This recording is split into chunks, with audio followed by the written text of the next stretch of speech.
You're listening to the Staffa Corner Podcast, a Staffa-tarian look at entertainment and life, with your host, Greg Staffa.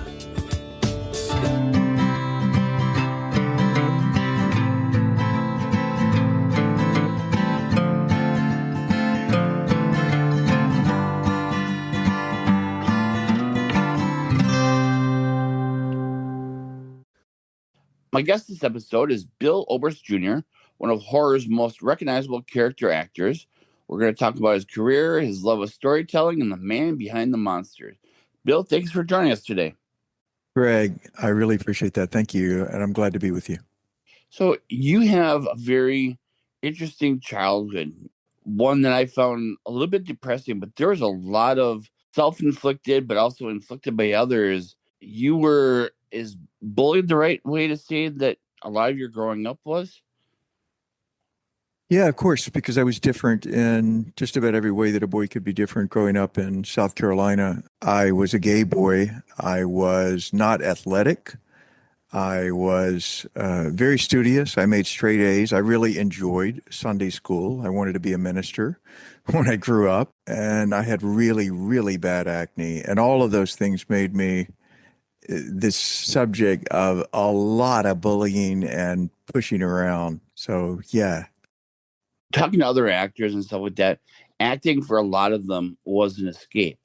And I've read that this was an escape for you, that if you could make others laugh, they wouldn't bother you as much because you had kind of created the center of attention and made people enjoy being around you.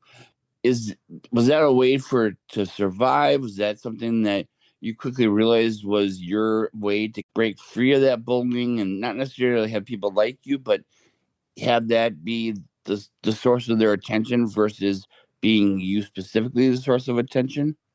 Initially, to be liked. I mean, I could take them hitting me. That's okay. But everybody, particularly men, when you're a kid and especially when you're an adolescent, you want more than anything else to be liked, to be one of the gang. So you got to find your way for them to like you. And so that's what I did. I started so that people would like me. And they did. Their opinion of me changed, and I became the performer. And then I realized I really, really like this. So, in a way, I really thank God. I thank the Great Spirit that I was born so different, because otherwise I might never have discovered what I think is my vocation. And you kind of jumped the gun on my next question then. At what point did you realize that this was a profession? And looking back on it, is it in an odd way almost a blessing that this burden that was placed upon you, the bullying and everything like that, turned you into who you are now, not only as a strong person, but as an actor, that maybe if you hadn't had all those things, how different life would be? So do you view it now, looking back, as a blessing, or was it just something that probably would have been inevitable either way, and you just kind of wish the bullying never happened? No. I do wish that the bullying, I don't regret anything in my life because it led me to where I am now. And I think that's the way it is for everybody's life. That one of my favorite authors is named Frederick Buechner. And Buechner says, listen to your life, because your life is telling you something. Your life is singing you a song about who you are. And Ray Bradbury, another great author, he said, you have to decide how you're going to tell the world who it is. If you're a dancer, you dance it. If you're a singer, you sing it. If you're a workman, you do it with your hands. But everybody's got to figure out, what is my life telling me? And then the second part is, how do I use that to try to make the world a little better place? The second part is the toughest, but it's a vocation. And I think everybody has a vocation. It's not the same always as an occupation. I just got lucky that for me it was. And was there a certain pivotal point in your life where you realized that the things working against you were also the things that made you such a talented actor? Was there a point where you started to appreciate your uniqueness more and use that in your acting? Yeah, when I took the plunge and moved out to Los Angeles, I began to realize, because I'd always kind of hidden these weird parts of myself. I tried to appear as normal as possible. I have kind of a scary look, people would say, and I always try to comb my hair in a certain way and, try to be really like affable and, hey, how you doing? And when I got out to Los Angeles, I realized that if I'm going to be a camera actor, I can't lie anymore because the camera doesn't let you lie. And so I just started to embrace who I was and started doing all of these really weird horror roles. And yeah, that was the point at which I realized, okay, then maybe who I am is actually okay and can also be beneficial.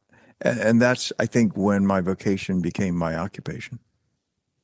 And hearing some of that, I find, I don't know if the word depressing is the right word, but it almost sounds like you've, based on what other people have told you and the bullying and stuff like that, have you kind of pigeonholed yourself into saying, this is my value, horror is my niche? I mean, could you see yourself going out for like a romantic comedy? Or is that just something that mentally and emotionally just isn't in the cards for you and you're happy with what you're doing the horror genre? That is a really insightful question, brother. Mentally and emotionally, yes, of course. I would love it because, I'm not a scary killer. But the camera sees what the camera sees, and it's a visual medium. So you can only swim against the tide, but so much. If you get really, really if I was like Robert Englund, well known, then people would like, oh, hey, we want to have you do something, it's a romantic comedy for fun, just because you're Robert Englund and you're just going to do something weird. And you can get away with it. But no, not at my level. What I do on camera is what I do on camera, and I've tried to become really good at it. And I do enjoy it. I love it, in fact, because I was a monster kid, because I felt like a monster. I love the monsters. So to play monsters and monstrous humans it's really an odd kick for me. Tell us a little bit about the first couple you moved up to Hollywood. Tell us about the first couple of roles and what was that like to realize that you were not only talented, but I think there's a feeling of being wanted. Anytime we get hired for a job, we feel wanted. And you talk about, your struggles and feeling accepted and stuff like that. Now you're getting these roles. What was that like? All actors, maybe all performers, are needy. Like we have this crushing need for other people to say, you're okay, you're okay. And so, yeah, to get any role as an actor, especially in a competitive environment like Los Angeles, makes you feel like, yay, it's a win. But when I started, and it was not immediate, I had to really, really work and just take every job I could get. When I started to get these sort of, semi-high profile horror roles, that's when it really felt like, okay, now I'm being more accepted for who I am. And in return, what I got to do is start shedding these layers of lies about who I am, because I found that the more I was who I really was, myself, how I physically present myself and the way that I am, the more work I got in horror. For instance, I started out when I was, supposed to kill people. I'd be like really loud and aggressive. And I had one really great director. And I remember the moment when he pulled me to the side and he said, Bill, screaming is not your strength. Whisper. When you want to scream, whisper. And really in life, this is my normal speaking tone. I speak like this. So I started saying things on camera like, I'm really sorry that it has to be this way, but it does. And the more soft you get, combined with the more violent the action, the more frightening it is. So the more I surrendered to who I really am and poured it into the roles, the more work I got. Given the years, and I hate to kind of harp on the bullying and stuff like that, but given the years of the bullying that you face, is there an emotional stress ball relief in doing some of these horror movies and stuff like that? Because they always say it's healthy to scream every once in a while, to just let out the emotions and to kind of face them openly. Is horror kind of your way of letting out that scream? It has been, yeah. And I hope now that after all these years that the scream is pretty much out. It's down to like just a little whimper. But absolutely, it was part of the way that I healed from being told that, you're an abomination. You don't fit in. You're this, you're that. It's the way that I healed. Yeah, absolutely. And I mean, now that when you put it that way, and I think about it that way, it seems kind of a dangerous way to heal. Had I not had these roles, what would I have done in life? And I don't know, but I guess I was lucky that I had this way to heal. But what I try to be also, Greg, is a cautionary tale for people. Like all my guys that I play are wounded monsters. They do bad things, but they're wounded. And usually they got wounded because of the way people and the world treated them. And so I always tell people, be really careful because you can create monsters so easily by the way you can say something to somebody that you know is going to hurt them, but you say it anyway because you think it's cute or funny or whatever. And that hurt is going to stick with that person probably for the rest of their life. And you do not know what events you have set in motion with your cruelty. Wow, that's well said. It reminds me, and I wish I could remember who said it, but there was an actor once, and they were talking about how someone came up to him and said, what is it like playing such horrible, horrible people? And he looked at the person and says, well, what do you mean? And the person interviewing him realized that this actor didn't, and I wish I could remember who said it, but this actor really didn't feel like he played horrible people. He played people that were, like you said, wounded and put in situations where they had to react in a way. And to him, as an actor, that's what he found fascinating, that they weren't necessarily all evil just to be evil, but there was more to it that layered that they really found enjoyable, that there wasn't just bad guy to be bad guy. It's, why did this person choose to do what he was? What put him in those circumstances? It kind of sounds like you have a similar approach. That's absolutely right. That's the whole point. Everybody is scared. Everybody's lonely. And so we all play out that in different ways. And if you don't feel a basic acceptance from your fellow human beings that you are worthy and that you have dignity, then you're going to play that out usually in some kind of a way that involves retribution. Or you're just going to disappear into yourself and curl up and die. But the survival instinct takes over.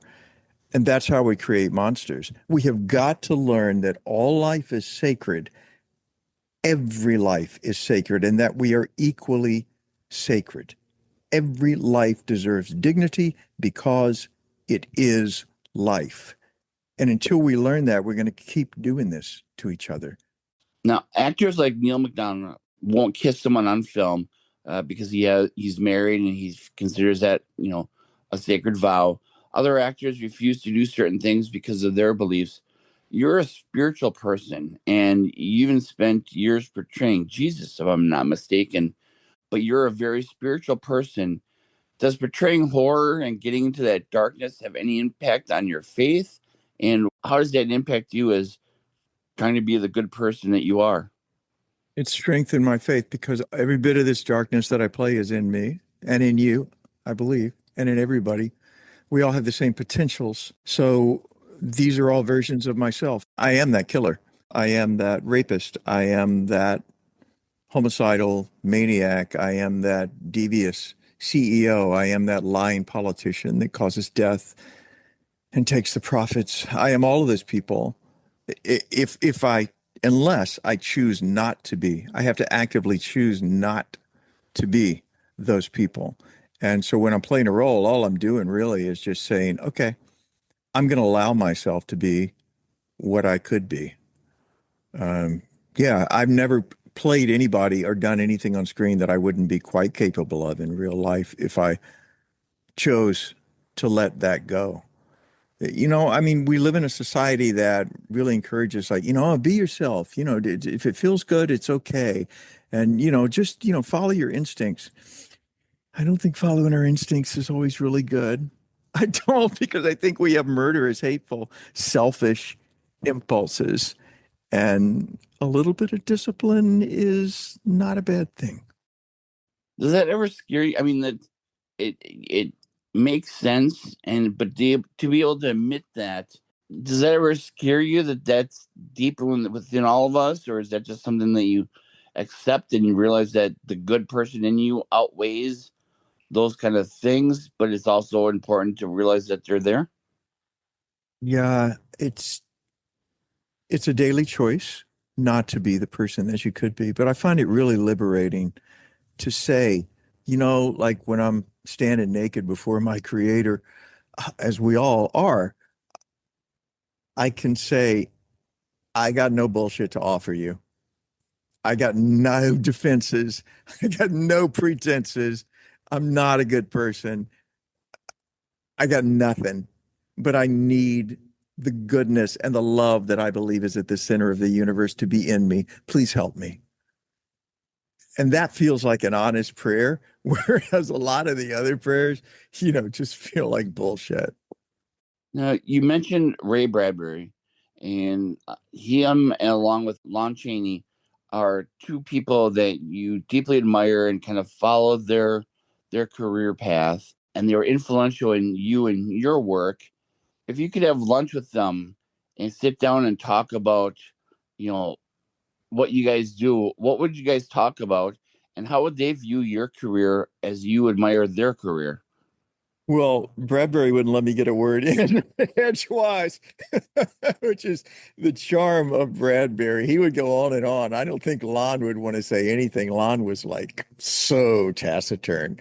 But what I would want to talk to both of them about is I would want to say, Lon, you said that the point of your career was to point out the humanity in monsters and the monsters in humans. And I thank you for that, because that's what I've tried to do. Do you think I've done a little of it? Maybe like 10%. So I'd totally be looking for that validation. And from Ray, I think I'd just say, Ray, you saved my life when I was an adolescent, because I thought I was the only weird person in the world. And then, I encountered you, who wrote these wonderful stories about dinosaurs who got their hearts broken and tore down lighthouses because they were hurt, and all of these things. Yeah, I would just spend the evening doing what I'm doing right now, like gushing. You made me gush just thinking about it. And what would they think? You've admired their career, you studied their career. What would they think about your career? They'd probably point out my flaws, as you would want your mentors and your heroes to do. Maybe I might get an attaboy from Ray. I think maybe if Lon did not outwardly criticize me, I'd take that as, being okay. God, they were just such amazing talents, both of them. And for those that aren't familiar with them, tell us a little bit about each of them and what is it about them that you admire. You said a little bit, but fill others that don't know who they are. Yeah, that's a good point, because not everybody knows all of my cultural references. Lon Chaney was way, way before my time. He was a silent film actor, and he was the first actor to play what we today would recognize as monstrous figures who are also pitiable figures. He played Eric, Phantom of the Opera, in 1925, and he played Quasimodo, Hunchback of Notre Dame, in 23. And he also had numerous roles where he played deformed killers, people who were outcast of the world, who were sympathetic but were also malevolent. And that's what I love about him, was that combination of sympathy and malevolence. When you watch his stuff, you have to understand that the acting style was very different. But watch Lon's hands and his face. He was raised by deaf parents, and so he communicated through his hands and his face to his parents, and that's what gave him his magic. Bradbury was the most popular writer of fantasy and science fiction of my era. He was born in 25 and he died in 2012. So he spanned this all, like 3 or 4 generations of us were so influenced by Ray. And everyone knows Fahrenheit 451. But to me, the heart of his work is the Martian Chronicles, in which he imagined Mars not as a scientific future, technically what it would be like, but spiritually and emotionally, what would it be like for humans to be on Mars? And what of ourselves who do we take up there? It's a magical, magical piece of writing. Now, you've had a lot of memorable deaths on screen. Was there anyone in particular that was your favorite? My favorite death on screen? That is a really, really great question. I'm trying to remember now the ones that I have truly enjoyed. I've never enjoyed being shot much because of the blood, and it's usually cold, and I'm really skinny. So I'm always freezing when there's blood. I've never drowned before.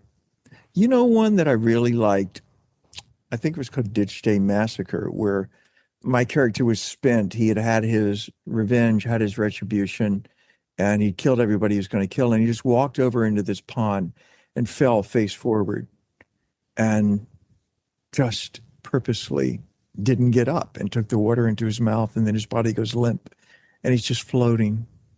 That was a peaceful death. And that was actually okay to film too. So yeah, if I enjoyed a death, I think that one. Now, you've played a lot of frightening characters through the years.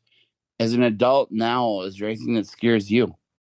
Yeah, I would be scared if in the middle of the night the doorknob rattled on my bedroom and I bolted upright and then it stopped rattling and nothing happened for an hour.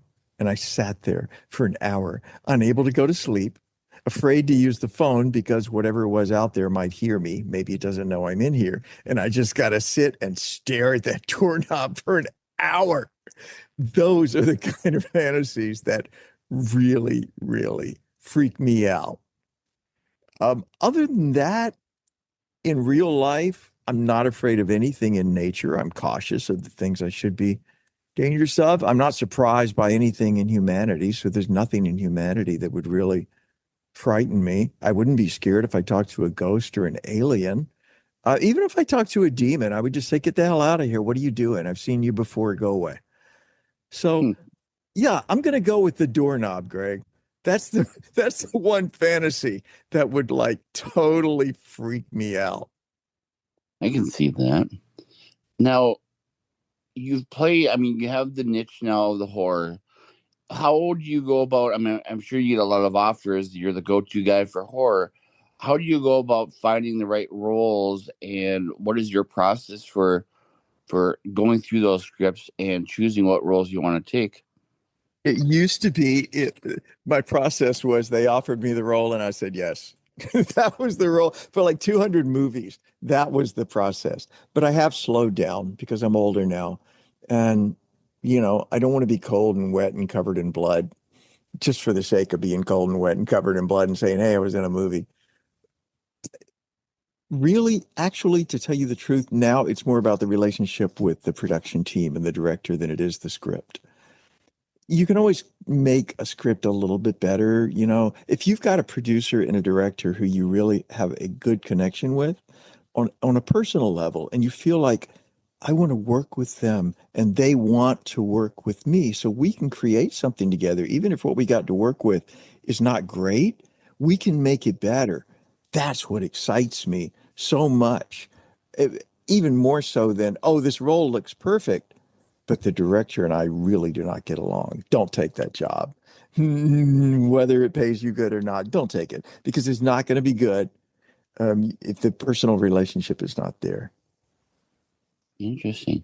Now, is there you talked about your heroes and the films that they did. If I was to go to the video store, if we still had them these days, what would be the 5 videos that I should be getting? I would be a lot better known if we had video stores now, because actors like me used to really thrive in the blockbuster environment. And now there's so little opportunity. I feel sometimes like everything that we do on, my level, we do these movies and we put them out on streaming platforms and then they just fall off into the abyss. And sometimes you don't hear anything of them and sometimes something happens. But I cannot specifically, unfortunately, name those 5 projects because then the other 195 projects will be like, you didn't mention my movie. I thought we were friends. So for that reason, no. But I can tell you that the number you hit is just about right. I'll tell you one non-horror title because, yeah, I've done so few non-horror, but there's one that's non-horror that I would say include in there. It's a film called The Retrieval. The director is Chris Eska. It's a largely Black cast. It's set in the American Civil War. It's a coming-of-age story, and I play a despicable character. I'm a slave bounty hunter, but it's a really, really quiet and nuanced and extremely powerful movie. And I always say young people should see this movie because the choice this young man has to make in this movie is a choice that most of us are going to have to make throughout our life in one form or another. It's a great movie for families to watch together. It's called The Retrieval. But other than that, yeah, a lot of horror movies, which I can't single out, although I have my personal favorites. So I'm going to accept your answer. I'm also going to rephrase it now to see if I can get you to answer it in a different way. If, like Walt Disney World, they opened Bill Oberst Jr. World, and it was a horror theme park filled with all of the characters that you've played throughout the years, who would be the Mickey, the Goofy, and the Pluto of the attractions? Popcorn from Circus of the Dead, which is a horrible thought to have, people running around in popcorn costumes doing these heinous things. But Popcorn he's pretty darn popular. I mean, there's a sequel. It's in the works. It's going to be made soon for it. He was a really, really disturbing character for me to play. I did not enjoy the movie the first time I watched it, not because I thought it was a bad movie, but because I was just horrified that I had done and said these things. And it filled me with such darkness that I had to go outside. It was raining, and sometime it rains in LA. But I just went out and walked in the rain because I just needed to feel the rain on my face, to see outside, needed to know that there was goodness in the world. Now I'm comfortable with the movie and somewhat with the character, but yeah, I guess it would have to be Popcorn, who people really like, and people have his image tattooed on various body parts. They send me pictures. What's that? I mean, here's the little boy in you that was afraid of his image and bullied for his image. Now you're being applauded with these characters that you've played, and it might not be fully your image, but it's you there. I mean, that you were Popcorn. What is that like to have that kind of now appreciation shown where people are putting your image, whether it be as a character that you played or not, on their bodies and stuff like that? Is there an acceptance? Is it kind of still weird for you? How does the person that grew up feeling almost ashamed now kind of look at that? It's always weird. There's the kid in you likes it and says, yay, but you want to be like, kid, don't get too full of yourself. It's you got a lot to learn, boy. You want to lecture your inner child, but yes, your inner child says, hey, cool. But when people take it too far, which for me, it's too far. If somebody writes and says, hey, I really love this, I love the way you cut off that guy's tongue in Circus of the Dead. Then I'm like, whoa, this is really, like, it wasn't me. It was the character. I'm just an actor. I'm just a guy. When they want to talk endlessly and obsessively about the particular character you played, that gets a little weird. But in general, yeah, your inner kid says, yay. Now, the roles that you've taken, and even you've admitted, were kind of an escape because of the bullying and stuff like that. But you're also an actor, and actors play roles that aren't necessarily them. But you have kind of adapted the approach that all my characters have a little bit in me. Yep. As an actor, is there a sense to want to push yourself into, like, could you be Jim the next door lovable neighbor on a TV series. Is that something that interests you, or are you more comfortable mind, body, and soul playing these deeper, darker characters? The Do you want to second, push yourself? no, the second. I don't think it would be pushing myself to play Jim, the amiable neighbor next door, because I would know that Jim, the amiable neighbor next door, has these dark undercurrents. We all do. And it's the natural waters that I swim in. And so I wouldn't be able to play Jim, even if I had like this incredible plastic surgery and they would be like, oh my God, you look like a 30-year-old beautiful guy. I still couldn't do it, Greg, because in my eyes, there would be this like troubling look. I cannot be benign. I just can't, because I've seen the dark currents. I've seen it in myself. I see it in other people. It's the way I view the world. To know that the darkness is there is so inherently a part of me that I cannot not do it. Some would argue that that's kind of a sad way to live life. Others might argue that's a realistic way to live life. Does it ever, I don't want to say trouble you, but is ever, I mean, to have that approach, it almost sounds like, how do you find vulnerability? How do you open yourself up to trust others and have social relationships if that's how you view certain people? I view all people that way, including myself. I view all humanity that way. There's something rotten at the core of all humanity. There are no exceptions. And so for that reason, it's just a relief that I can, as John Lennon said in Instant Karma, you better get yourself together, baby. You better join the human race. So for so many years, I didn't join the human race because I was like, oh, well, I'm not really like that. And, not everybody is. But once I accepted, yes, there's something rotten at the core of humanity itself, then I can join the human race. I don't have to celebrate the rottenness all the time, but I have to always know that it's there. And it makes other people more dear to me. It engenders affection for all humans because I know everybody's scared, everybody's lonely, and everybody has this really dark part of them. But that's where joy comes from. For me, there can't be any joy or any happiness or any delight if it's not played against that darkness that I'm not given into. You know what I mean? The joy doesn't have any meaning unless the joy is to overcome the darkness, if that makes any sense. Yeah. No. So you found your escape being, from being an outsider through the movies and the characters that you've played. If there was a kid today that found himself in a similar situation, he's the young you, and discovered your work, much like you discovered your idols and stuff like that, what were some of the things that you hope that they take away and get from learning about you? Don't be afraid, is what I would say to that kid. Don't be afraid, because you are beautifully and wonderfully made. The way that you're made is a good thing. It's a beautiful thing. It's a wonderful thing. Be comfortable in your body. It's your home. Be comfortable in nature. It's your home. It's where you belong. And I would say to that kid, you're going to have to fight. You're going to have to apply friction against a society which tries to force you into a mold into which you do not fit. But you must apply that friction. I would say it's not going to be easy, kid.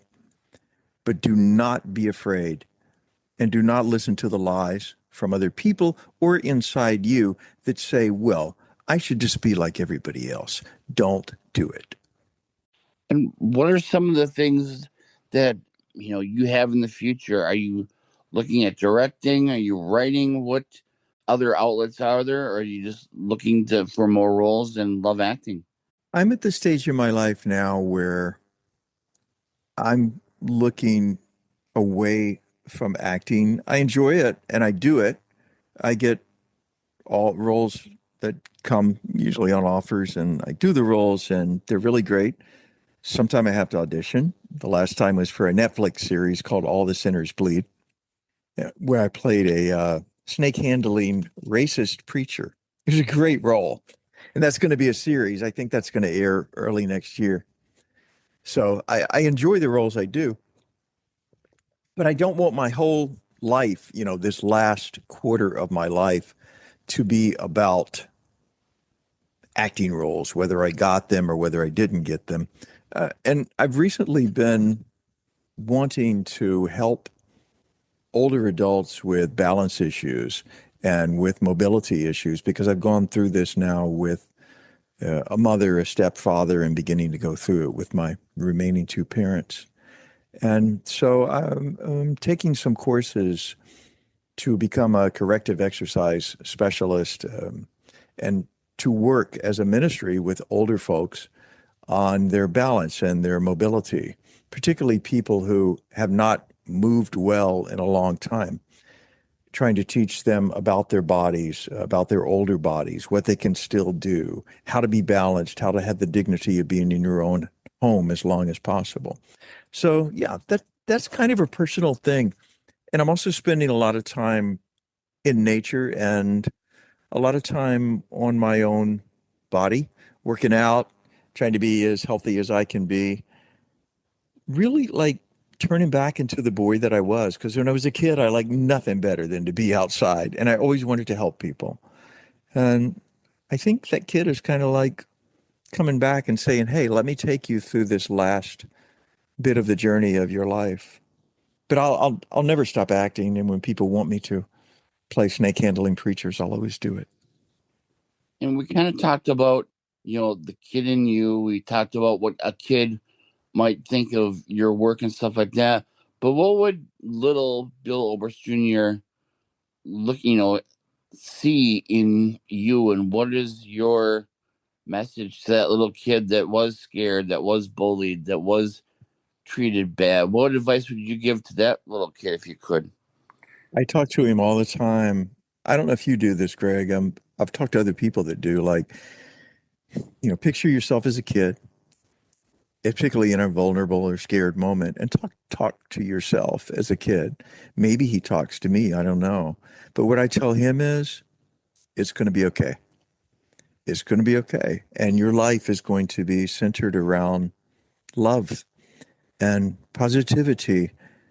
And you're going to also have to accept that you've been given both the curse and the blessing of recognizing the darkness that exists around you. That's part of who you are, Billy. So you're going to have to be okay with that. You're going to be a little bit different, but you're going to be okay. That's what I say to him. And I hope that maybe he occasionally says to me, hey, we did it. Nice. And then wrapping things up, and I do appreciate you coming on. What are some of the things you hinted at? A couple of things like the Netflix thing. What else is there that you're able to talk about that you have coming up?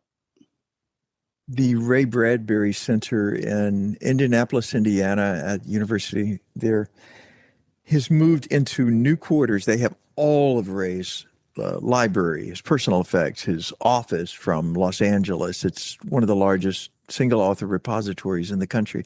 And the Ray Bradbury Center in this October of 2026 is having a grand opening of this new space. So I'm going to be performing there with the local actor, Ben Aswaki, and with Jason Ackerman, who's the director of the Bradbury Center. And we're going to do a piece incorporating some of Ray's works on stage as sort of a tribute to him. And I'm really, really looking forward to that. And then I also do a touring version of a one-man Christmas Carol, and I have some performances of that coming up this December. And I've got 1, 2, 3 movies booked between now and the end of the year. And the Netflix series will debut, I don't know when, but we shot it in spring. I'm assuming that they're going to put it out in spring of 27, but it'll be pretty big when it happens because it's produced by Michelle Obama's production company, Higher Ground, and it's also produced by Steven Spielberg's production company, Amblin Entertainment. So that'll be heavily promoted. I think that'll be, as an actor says, hey, that's going to be a nice little hit for you. That'll be a nice little hit. It's a performance that'll be seen. And by the way, I don't know if you've ever handled snakes. I never had until this role. But if you've never had snakes wrapped around your arm, preaching to a crowd of people saying amen, I would recommend it. It was pretty cool. Yeah, I'll stick to watching you do it on Netflix. Oh, come on, man. You're more than welcome to do that. There's nothing wrong with snakes. They're great. I was surprised by how much I like them. I'll take your word for it, and I'll leave it at that. Wrapping things up, and again, like I said, I appreciate you coming on. So much of your work is tied to the characters that you've played. So much, it's hard to say your name without mentioning a horror or that kind of stuff. But when you get up in the morning and you go into the bathroom, splash a little water on your face, and look in the mirror, who is it that you see? I see my damn self. And it's the same damn self that I had when I was a little boy. I see Billy, I see Bill, I see William, and I recently shaved my head. I've wanted to do this for years, Greg, but I was It's always like, nice. oh, I was always like, oh, you can't do that because then people were like, oh, what roles are you get? And finally, it was like, you know what? Screw it. I have always envisioned myself this way. And so now I look in the mirror and I smile because I say, hey, ugly mug, that's you. I see myself. And then I get out on the beach at 4:30 in the morning and start my day. It's great. I've shaved my head for many years. The only downside is if you don't do it for like 2 days, you start looking like Bozo the Clown. That's Yeah, or that, like my dad says, this is my son, the escaped prison inmate, when I let it grow for a few days. yeah, so that's the only downside. Is it's great when it's shaved, but you let it go for a few days and it looks a little bit weird. But Bill Oberst Jr., thank you so much for coming on. It's been great hearing about your story. And in all honesty, the struggles that you've faced, I think those are important to get out and talk about. So I do appreciate you being a little bit vulnerable there and talking about those things. And it's hard to kind of harp on them for questions, but yet it's a source. It's your story. And so it's important to be able to talk about those openly and honestly. So I appreciate you coming on and being a little bit vulnerable and answering those questions. Greg, I want to thank you for a real conversation. Thank you for having me, man. I'm going to go shave my head. There you go. Thank you, sir.